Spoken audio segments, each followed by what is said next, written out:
Ready? Start. Mr.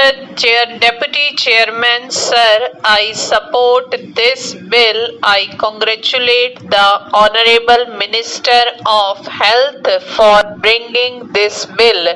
I hope the Health Minister is strong enough for implementing this bill effectively.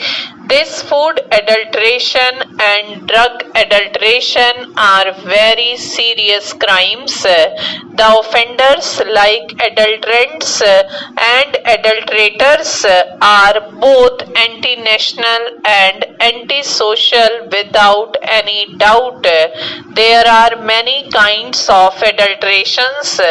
There are factories running for the manufacture of small stones in some towns. These factories are producing small stones to be mixed with rice. I have been affected by it. Many people in India are affected by it. Therefore, I would request the government to take very stringent action on these anti-national and anti-social elements, the adulterators and about adulterants also. There are so many kinds of adulteration. There is adulteration in milk.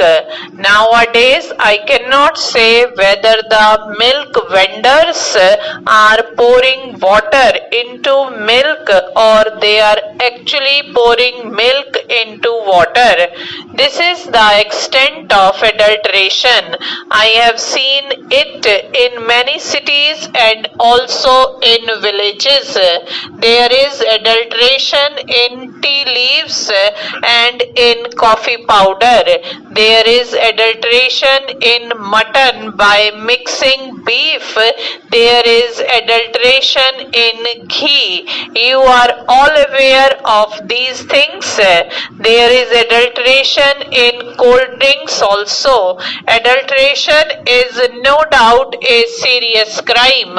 It should be out to a stop by the government under these special circumstances under the present government. I would like to ask the Honorable Minister to advise the governors in the states to implement the provisions of this bill very strictly and to punish adulterators in rice and in many essential commodities. Even in drugs there is adulteration. Many children and men and women are killed on account of large scale adulteration, but the action is very poor. The baby food is also adulterated. In the case of drugs, I would request the Honorable Minister to bring an amendment in the Drugs Act to punish severely the adulterators in drugs, to give the maximum punishment of death sentence to the offenders under the Drugs Act for killing human beings. As my honorable friend very correctly pointed out, the adulteration is not an offense which is suddenly committed by these people. It is done in a pre-planned manner with an ulterior motive, with bad intentions and with most criminal intentions. Even ordinary murderers under section 302 of the IPC are given death sentence. I hope when a case is detected, tried and proved of a grave act of adulteration, then the punishment must be definite, heavy and exemplary, because unless the punishment is exemplary, it will not act as an effective deterrent.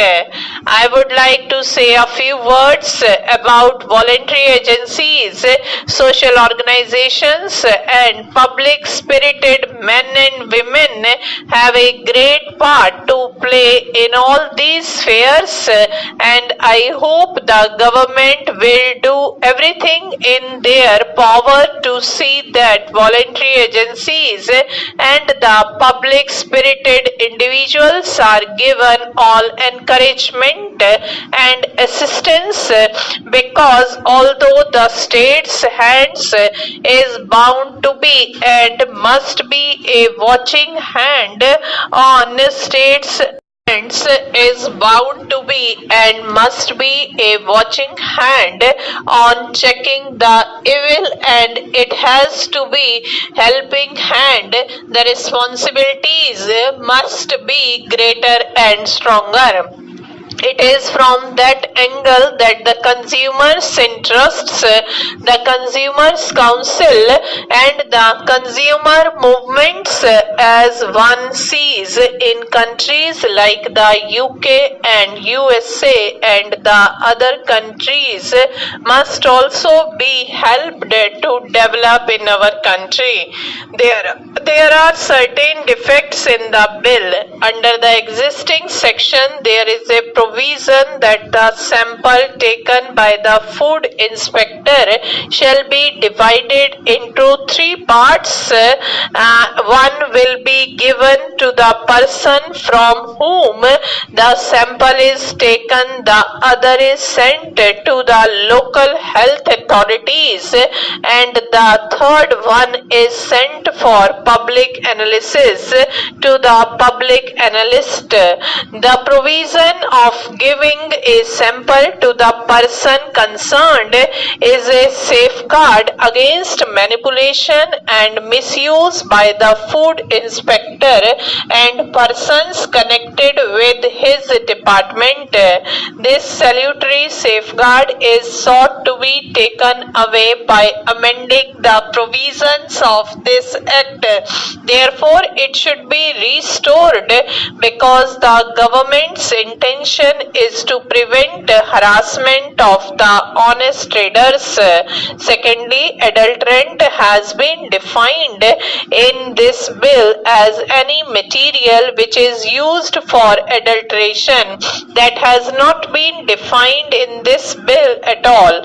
Only adulterated article and adulterated food have been defined, and even if water is mixed with milk, then water is used as an adulterant for adulteration of milk. Now, therefore, if water is stored, it will also fall within the definition of adulterant. If sugar is mixed in barfi in excessive quantity and the khoya is not mixed as prescribed, then sugar can also be said to have been used as an adulterant. Therefore, my submission is that there is no necessity of defining adulterants afresh in this bill.